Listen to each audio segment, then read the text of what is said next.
Welcome to Better by Great Place to Work, the podcast that helps companies create a great workplace for all because it's better for people, better for business, and better for the world. I'm Christopher Tkachuk, the Chief Content Officer at Great Place to Work. Each week, we meet with great leaders who have helped their companies become better workplaces by focusing on their best asset, their people, who in turn help their organizations become more successful. Support for Better comes from DHL Express, the global market leader in international express delivery. Welcome to Better by Great Place to Work.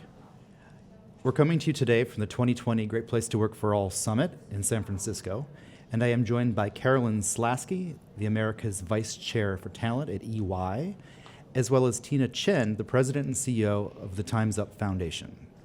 Tina spent 8 years at the White House, where she worked as the Chief of Staff to First Lady Michelle Obama, an assistant to President Barack Obama, and Executive Director of the White House Council on Women and Girls, leading the first ever White House Summit on Working Families and the first ever United States of Women Summit. I said that correctly? You did. Excellent. You did. My first question is I'd like for both of you to share about your thoughts around what it means to create a culture of belonging and culture of belonging in the workplace, and the steps we need to take within organizations to make it become a reality. Whoever wants to go first. Well, that's one of our missions at Time's Up is to create workplace cultures where everyone in the workplace can feel safe, respected, and able to reach their full potential. So to really belong, that's what it means to have a culture of belonging. And one of the key things that I think it requires is for the people at the top to see this as a corporate governance imperative. Not just something that our diversity and inclusion professionals have to worry about, or the HR professionals, or the talent folks like Carolyn have to worry about, but something the entire enterprise from the very top all the way down through the wage scale should be caring about and talking about and actively working on all the time. Because creating that workplace culture we're seeing now in this knowledge economy, in the way our economy is going to work for the future, in the way you have this millennial generation who you're trying to attract as talent, but you're also trying to get them to buy your goods and services, and they care about those values.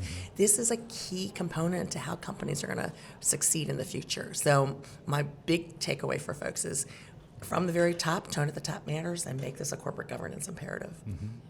Yep, I couldn't agree more with Tina. You do have to make it part of everyone's job every day to create this. And one of the things that we have really talked to our people about, and how do you create that, is to really just ask people the question, like just have a dialogue with people, so get to know each other. It's that human element that is so critically important in our world, and it's what people crave. And people crave the desire to belong someplace, that people care about them. And the way to do that is to have a dialogue with someone that just asks, let's get some common ground. What do I know about you? What do you want to know about me? And by doing that, you create that trust factor amongst people, and then that creates the culture, and that culture that people feel like they can come to work and be themselves at work, that feeling of belonging. Yeah, it's interesting, Tina, you mentioned that talking about appealing to the next generation of workers and leaders, right? I've interviewed a lot of folks who are focusing on diversity and inclusion, and they've said that they are finding that many young people entering the workforce for the first time have become much more concerned about the quality of the culture in the workplace. And so it's the younger generation that's forcing the top leaders at organizations to actually make those changes, which is great. No, I really do. All of our studies, right, around millennial workers and millennial consumers, right, are that they care about the values that the companies that they either work for or buy goods and services from, what are the values that those companies represent? And I will say, there are companies who actually get that on the consumer side, and you see them like on International Women's Day doing sort of initiatives for gender. But I will tell you, the other thing about this millennial generation is they can see authenticity and the lack of authenticity. So I often tell folks, look, if you're going to do that and appeal to your women consumers out there or people who care about gender equality, you can't do that authentically if that's not what you're doing back at the workplace, right? If you're not living that value out with your workforce, right? If you're not looking at fair pay and promotion and equal pay and things like paid leave and paid sick days and really, you know, the kinds of conditions and culture that you're, you know, providing for your workforce, that's going to show through when you try to project a different value out to the consuming world. Why is it important, do you think, to take that holistic view of equality and equity in the workplace?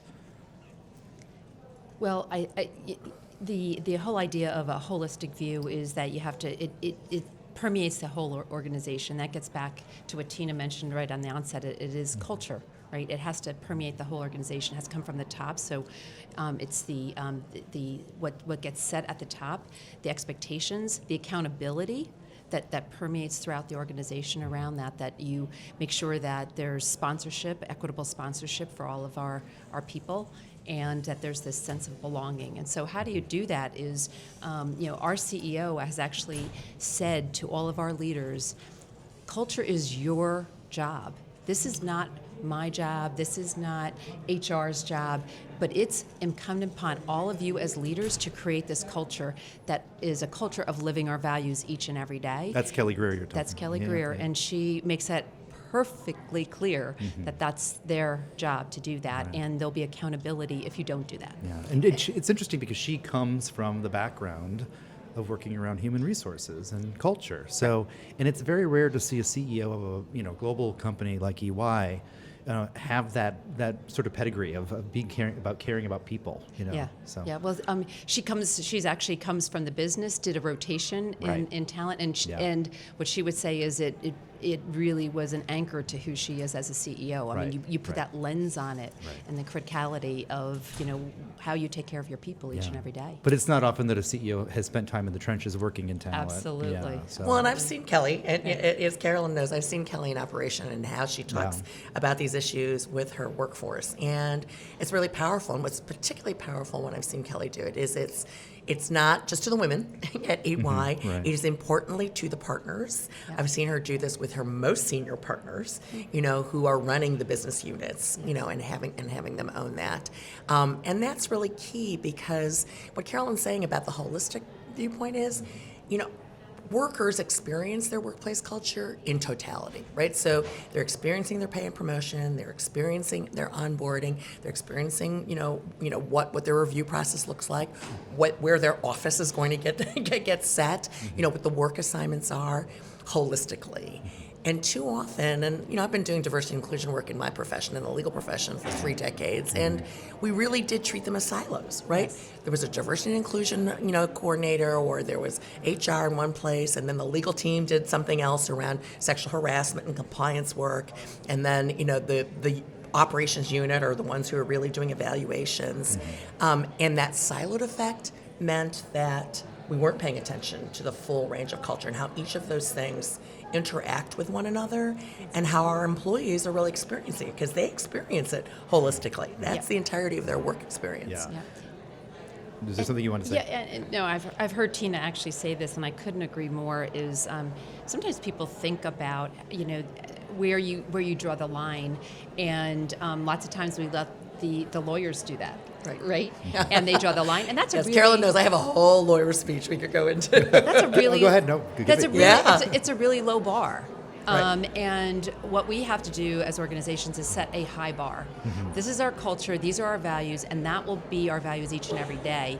And just because some microaggression may not break a law, it's not acceptable in your culture to have that. And how do you ensure that people understand that, and that the line is being set higher than what the legal requirements are, right? Yeah, no, my point is, and speaking from my perch here now as CEO of Time's Up, we were born out of a reaction to the Harvey Weinstein and sexual harassment in the workplace. And as I started doing this work, when I was doing it in private practice for the prior 2 years before I landed at Time's Up, at that point, when you looked around, the sexual harassment policies, probably for every major company in America, I probably could have recited to you by heart, because they all looked exactly the same. Right. They were all written based on the Supreme Court law around sexual harassment, which, as Carolyn says, sets a really low bar for bad behavior. But that's what was viewed as unacceptable. So, example, I always cite the equal opportunity bully. It is perfectly legal, and in fact, when a lot of times when people are sued for sexual harassment under federal law, the defense is, oh, I don't just harass women, I harass everybody. And that wins. It is a winning defense under the law, because actually the law only bars you from harassing or bullying based on gender or race or a protected category. So if you just do it to everyone, you're actually not doing something illegal, but I would submit it is not something as an employer you want to have, No, right? it just That is makes not you the culture. Makes you an asshole. That's right. And that's kind of not what you want. Most managers don't want that. And that's Carolyn's point, is that what companies need to do is not, and what we did for so many years, this is everybody, not just any one company. We all set the bar at what the lawyers, and I say this as a lawyer, what we were telling our clients, this is all you're legally required to do, so don't take on any more risk, right? Don't take any more obligations than you're legally required to do. But that has created the conditions, therefore, for terrible culture, right? So companies now are realizing, EY is a good example, there are others where you are setting codes of conduct now that are more aspirational, that set the real values for what you want. We will not tolerate bullying or harassing behavior by anyone against anyone, for example. So yes, that may buy you a lawsuit from a white male who's gotten bullied, who may not have had a lawsuit under federal law before. But I think more and more companies are seeing that that risk is worth taking, because I run a much higher risk if I have a toxic workplace culture where people don't want to work for me, or worse, that we have lawsuits that will come in for sexual harassment or worse. And importantly, that we are not really getting the best work out of our people because they're not happy, they're not invested, they don't belong, to look at that word of belonging. Yeah, so we implemented an anti-bullying policy, and we really want to take that head on, and said that there's harassment, sexual, but this is bullying, and what we don't want is people feeling that they can be jerks in the workplace, and I think it's terrific. I mean, we have seen people feel much more comfortable now raising their hand and saying, you know what, I'm being treated like I don't want to be treated, and then we have a place to go, and we can actually make sure that we eradicate that behavior. And the other piece about eradicating that behavior and looking at not the far end of the extreme, not the Harvey Weinstein, actually sexual assaults happening in the workplace, but there's a whole lot of other behaviors that are far, far, far at the opposite end of the spectrum, but are still toxic. The microaggressions, the bullying. If you can address those early on, then people can get better, right? This isn't all about having people dismissed from their jobs. This is about having people get better and learn to be better managers, better coworkers, better supporters of one another. That's also what it means to create a workplace culture of belonging, is a place where people can learn from their mistakes, can have better behavior, and we can set better standards for everyone. Because you mentioned Harvey Weinstein, what was your reaction when you heard the news about the fact that he's guilty? Actually, I said in that day, my public statement was, and I believe it was a new era of justice that happened when the jury verdict came back. Because what we know about these cases is, according to RAIN, for every 1,000 perpetrators, 995 go free. Right? Because they're either not charged ever, they're not investigated, let alone actually go to trial, let alone be found guilty. So we were fully braced for the possibility that this case would go like those 995 do out of 1,000. And especially given what the defense threw at these survivors who testified, right? That they had a relationship with him, that they were still emailing him, and happily, I think the prosecution did a great job. I think the jury saw through the fact that most of the time when sexual assault, and definitely when sexual harassment occurs, it's by people who know each other. It's the exertion of power. Of course they stayed in touch with him. He's the person who could control their career that they were trying to launch. And the fact that the jury saw through sort of all of the usual tropes about victims of sexual assault that the defense tried to throw up. Like the women put themselves in that position, or of course it couldn't have been sexual assault because they were still in touch with him. They saw through that. Was pretty important and represented a real breakthrough. And I hope it means for survivors who are out there that they know that if they speak up, they can be believed, and to tell prosecutors, if you believe these women and you bring charges, you can win them. So, the Time's Up movement and the Me Too era are powerful in the sense that they have created this ripple effect. That it's not just the entertainment industry. It's opened up exposure of the abuse of privilege and power, and basically privilege. Right. No, absolutely. I mean, in the restaurant industry, for instance, Correct. is a great example. In the classical music industry, James Levine, being accused of harassment and aggressive sexual assault behavior, affecting men, it's just about the men's abuse of power in general. In the work that you're doing as part of the Time's Up Foundation, can you explain to me what you're doing from day to day towards the movement? Absolutely. Well, thank you for the question. So, we were started in the wake of the Harvey Weinstein revelations in 2017, famously launched on the red carpet at the Golden Globes in 2018. Our first initiative right then, because it was the immediate need, was to launch the Time's Up Legal Defense Fund, which is housed at the National Women's Law Center. It's still operating today. Mm-hmm. The $24 million that we raised, incredibly, that first year, all 100% went to the Time's Up Legal Defense Fund to provide legal services and PR services where survivors need them, to people who are, suffering from sexual harassment in the workplace. To date, in the 2 years that we've been in operation, over 4,800 people have received, services. They come from, to your point, over 70 different industries. And importantly, 3/4 of them are low income, because that's one of the things that we wanted, and I give a lot of credit to the women of Hollywood when we formed Time's Up. They really knew this was an issue that went far beyond their industry, and that they were women of privilege and had power, but they really wanted to help the farm worker, the hotel worker, the fast food restaurant worker who's suffering from sexual harassment and really doesn't have any access to help or services. So we're really pleased that the Time's Up Legal Defense Fund is there and we're still operating. But then we've expanded because we want to deal not just with the aftermath of sexual harassment when it happens, but we want to prevent it from happening at all. So it's building the kind of workplaces like we're talking about here, and what a great place to work is all about. You have to build workplaces that are safe, respectful for everyone, where everyone can belong, where everyone can reach their full potential. And to do that, then that has to look at the whole range of issues that affect workplaces. It's the structural issues like the lack of paid leave or the lack of equal pay, the lack of fair pay and promotion that don't allow women and LGBTQ and disabled and people of color to succeed in the workplace. It's the things that keep us from really having true diversity and inclusion up and down the wage scale. Because we know if we do that and we have that diversity and inclusion, we're going to have fair workplaces. We're going to have workplaces where everyone feels that belonging and sexual harassment won't occur. It also means, making sure that we have sexual harassment policies that are broad, that we have codes of conduct that represent the values that companies want to have. And so we're doing that. We're working in all sorts of industries, not just entertainment. Our mission is to build these better workplaces by changing culture, company, and laws. So we're working with companies to do that. We're working to change public policy. There are 17 states that actually have changed their various aspects of their employment law to provide better coverage, like including contractors, for example, who aren't covered under federal law.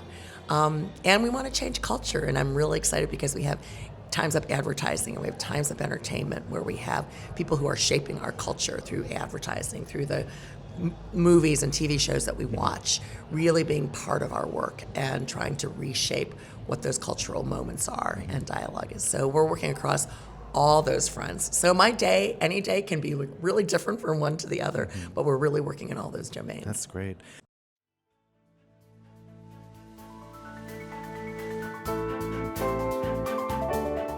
This podcast is brought to you by DHL Express, the global market leader in international express delivery. Recognized globally on Great Place to Work's World's Best Workplaces list, DHL Express makes a positive contribution to the world by connecting people and enabling global trade, while being committed to responsible business practices, purposeful environmental activities, and corporate citizenship. Learn more at dhl.com.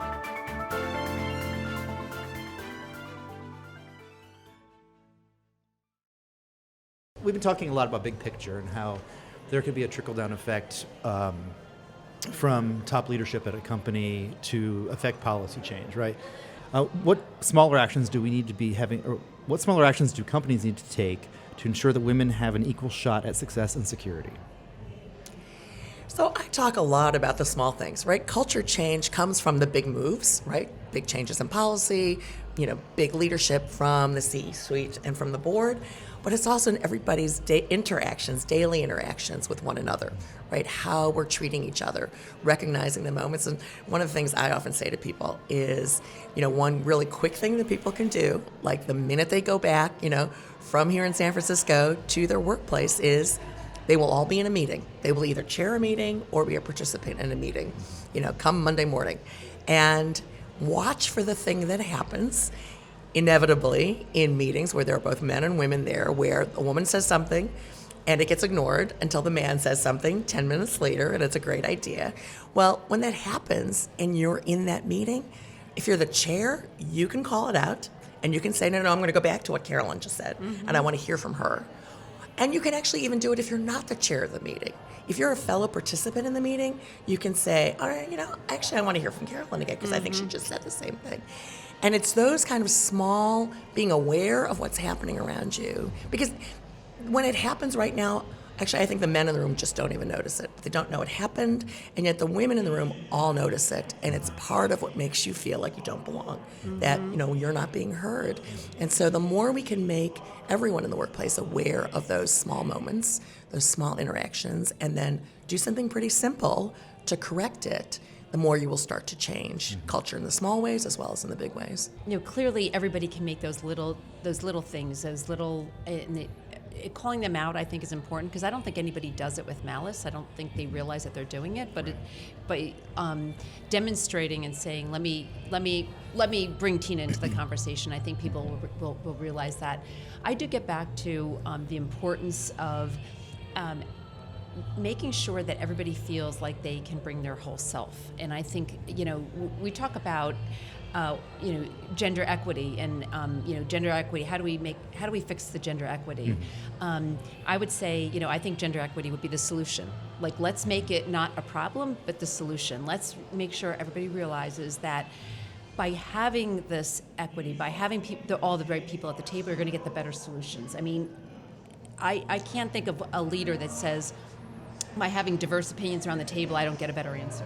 No, I agree. I mean, I in my private practice, I was doing some work with the hospitality industry, and I remember attending a meeting with a whole bunch of different folks from that hospitality industry. They had just done a survey that showed that, women, represent something like in the order of 80 to 85% of the purchasing decisions in the travel industry, and that, surprise, women put safety as the first thing that they think about when they're making their travel decisions. And of course, whenever I tell this story, all the women in the room nod their heads, because we all do that. We're thinking about, how do I get to the meeting and how do I go? Decision. And I said at that meeting of this summit of hospitality industry leaders, I said, look, if you had women at your tables, you wouldn't have had to do the survey. You would have known. You would have known when you decided where to put that hotel that you just built, right? Or, how to map out the transportation plan that you just entered into. You would have known that that was what women cared about and been able to take that into consideration, because that is an example and a reason why you need to have diverse viewpoints sitting around your key decision tables. We have, the theme of this year's summit is for all leadership. And so I think that, we have to talk about when companies are deciding to embrace diversity, inclusion, and belonging, how is it creating those for all leaders, those better top leaders of your company in general? We've just actually refreshed the way we talk about leaders, and we say that leaders, transformative leaders, are ones that create an environment of belonging. They're innovative, they're agile. So all these things that we're talking about are different ways that we're asking our leaders to start to act. And so creating an environment where everyone brings their whole self to work, feels that they belong, is a key attribute of what we are saying a leader does. And so I think something like that is like by calling out what you think a leader is, and a leader is one that creates an environment for all, I think is critical. And then as an organization, you create accountability related to that. So how do you measure people, and how do you build that into your evaluation system, and how people treat each other, how they create that environment? I think a quality that we don't often talk about when we talk about leaders, especially in the business environment, is vulnerability. I think one of the things about belonging and about truly being intersectional, about dealing with race issues, as well as gender identity issues, disability issues, in addition to gender, is these are not things that most of us, so I'm 64, this is not something that I grew up learning. It wasn't part of, the culture that I absorbed through my entire adult life on a lot of these issues.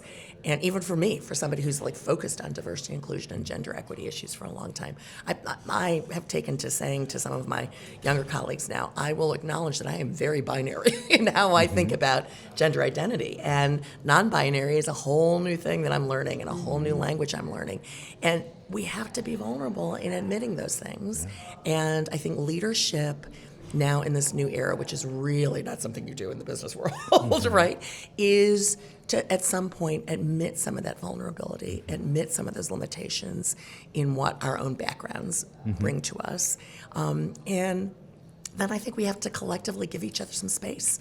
We have to cut each other some slack. Maybe somebody will say the wrong word at the wrong moment. But we have to, actually allow that to happen and allow a conversation to occur in those places. And I think that's the other piece of belonging. That's something that leaders can only actually do. If a leader does that and sets the tone, I'm going to be really honest about myself and my own limitations and what I understand and what I don't understand. We'll give permission then down the chain of command for that to happen throughout the organization. And it can be a really transformative moment when that occurs. Okay.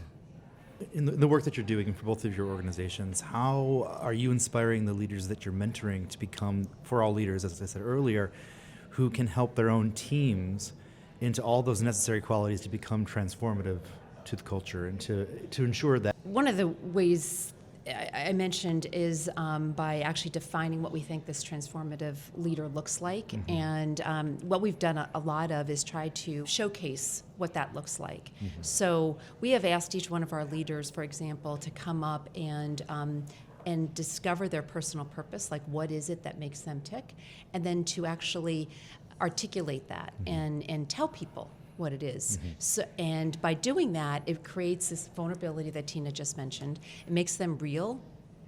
And so what that does is allows other people to see themselves in that person and that transformative leader. I just did a podcast where they asked me about, what were the things in my younger formative years that made me who I am as a leader. And you end up sharing things, and this got shared with the entire organization, things about, but what it did is people felt like they could come to me and say thank you. Somebody actually told me that they went and it helped them have a conversation with their team that they would never have had before because it kind of opened the door. So I do think organizations have an ability to create this space for people to be human, to be vulnerable, and to let themselves be shown so that it's okay for other people to do that as well. We actually have to go. So I see Maggie's here, and she was saying, let's wrap it up. If there's something you quickly wanted to say. So here's one thing I did want to say. Yeah. I have to say, because we really want people to join us in making this change happen at Time's Up. We're not a membership organization. We're a movement that really wants to actually have everyone be a part of it. So if you're interested, or if you need help from the Time's Up Legal Defense Fund, or if you're a lawyer and you want to volunteer to be helpful, or you just want to learn more about how to make these changes, in workplace culture, you can just text Time's Up to 30644. 30644. And what's the website? The website is timesupnow.org. There you go. Thank you. Tina and Carolyn, it's been great. Our pleasure. Thank you. You've been listening to Better by Great Place to Work. The producers are Lizelle Festejo and Katie Van Geffen. Audio and video production is by Resonate Recordings.